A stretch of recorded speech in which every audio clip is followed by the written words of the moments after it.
Hello, I'm Pastor Marvin McKenzie from Bible Baptist Church in Puyallup, Washington. Welcome to today's daily visit with God. We're going to be in the book of Genesis, chapter 16 and verse 5. The Bible says, "And Sarai said unto Abram, My wrong be upon thee. I have given my maid into thy bosom, and when she saw that she had conceived, I was despised in her eyes. The Lord judge between me and thee."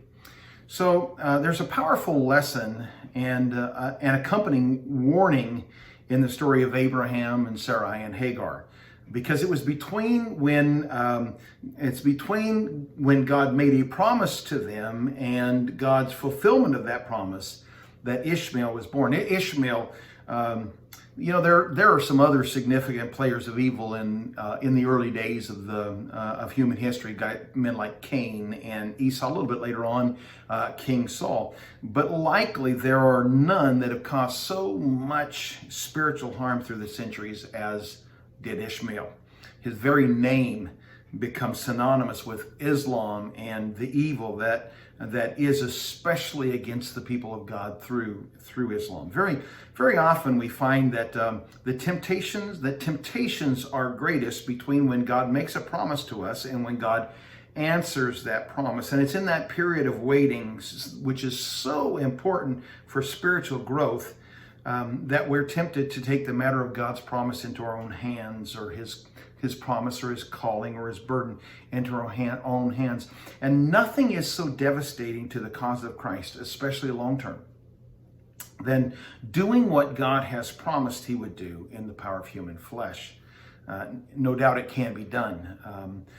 That a thing is accomplished is no more a sign that God was in it than was the birth of Ishmael. That a desire is realized, that a prayer, that an answer to prayer has been had. These are not necessarily evidences of the blessing of the blessing of God, or that God's will has been done.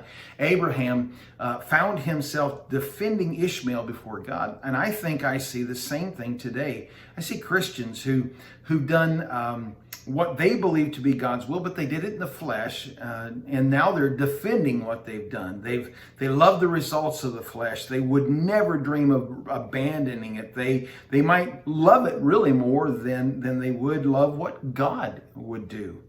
And there's the danger. If we refuse to let God work, if we choose our own work instead of his, we just might create the very monster that eventually turns against the people that we love.